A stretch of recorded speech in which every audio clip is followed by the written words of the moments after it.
All right, let's talk about taking back control. Today, we are diving deep into how you can stop renting your workflow automation and start owning it, building your very own private, super powerful automation engine. Let's get into it. So let me ask you something. Have you ever built an amazing automation, watched it take off, and then watched your monthly bill just go through the roof? It feels like you're being punished for your own success, right?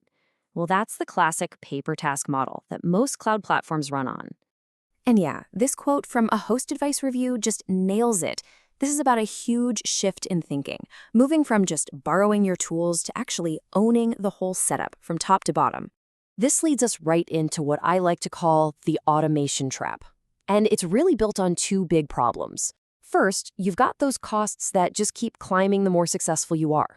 But second, and maybe even more important, are the data privacy risks. You're literally handing over the keys to your kingdom, your most sensitive API keys, your customer data, to someone else and just hoping for the best. So what's the alternative? Well, think of it like this: renting an apartment versus owning a house.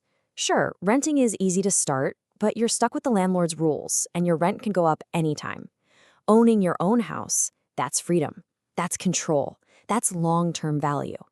And that is exactly what self-hosting n8n is all about.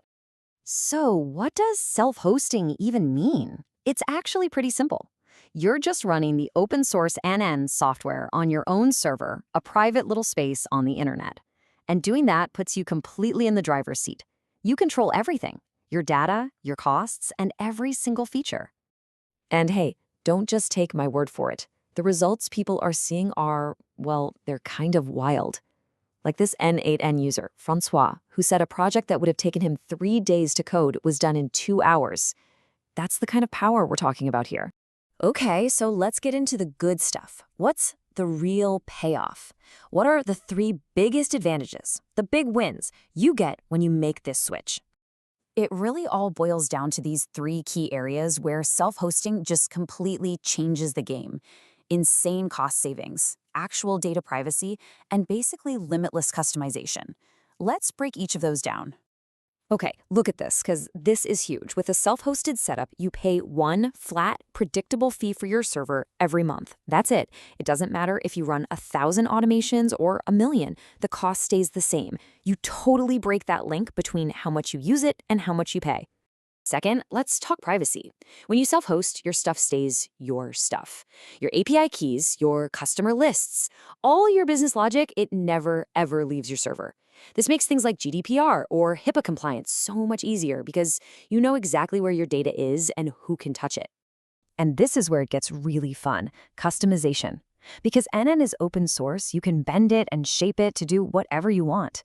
I mean, you can build custom connectors for your company's weird internal software, pull in powerful Python libraries, even talk directly to databases that are locked down behind a firewall. Try doing that on a closed platform. Now, I get it. The term self-hosting can sound a little scary. You might be picturing late nights and confusing command lines, but honestly, getting started is way easier than you think.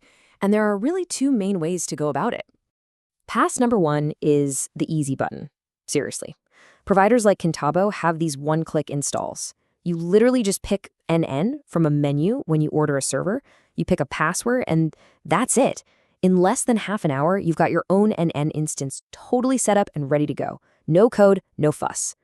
Path number 2 is for those of you who want to be in the cockpit with your hands on all the controls. This is the manual Docker setup. You use a simple configuration file to tell a program called Docker exactly how you want your application to run. It's a bit more hands-on for sure, but it gives you absolute granular control over everything. So how do you pick? It's a pretty simple trade-off, really. The one-click install is all about speed and getting up and running fast. It's perfect if you're just starting out. The manual Docker route? That takes a little more know-how, but it gives you that fine-grained control you'll want for more serious production-level setups. Okay, so you're up and running. Welcome to the club. Now, owning your own automation stack does come with a few responsibilities, but it also unlocks some incredibly powerful, advanced capabilities. Let's talk about maintenance. You might think updates would be a huge pain, but with Docker, they're surprisingly simple. You run 2 basic commands from your terminal. That's it. It pulls down the latest version and restarts the app. Your data and workflows are all kept separate, so the whole process is safe and easy. Now, this part is super important, so listen up. With all this power comes responsibility, and the big one is backups. The self-hosted version doesn't have a built-in oops button or version history, so you are in charge of your own safety net. The cool part? You can actually use an n8n workflow to automatically back up your other n8n workflows. How meta is that? A single server can handle a ton of work. But what happens when you get really successful? What happens when you need to process thousands of things at once, or you're dealing with giant files that eat up a lot of memory? This is where you level up to something called queue mode. Think of it like a dispatch system. The main n8n app stops doing the work itself. Instead, it just takes requests and puts them in a line, a queue. Then you have separate worker machines that just grab jobs from that line and execute them. This lets you run tons of workflows at the same time, even across different servers, and is how you scale to handle truly massive workloads. So when do you actually need this? Well, if you're crunching huge files, or you're getting slammed with webhooks from a service like Stripe, or you just keep seeing those dreaded out-of-memory errors, queue mode is your answer. It basically turns n8n into a powerhouse that can scale to pretty much any size.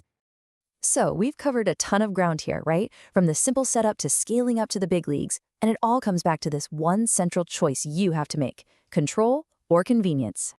And I think this user just says it all. You get the power of self-hosting and total control, combined with an easy-to-use low-code interface. It's the best of both worlds. It really is a developer's dream. And that's what I want to leave you with.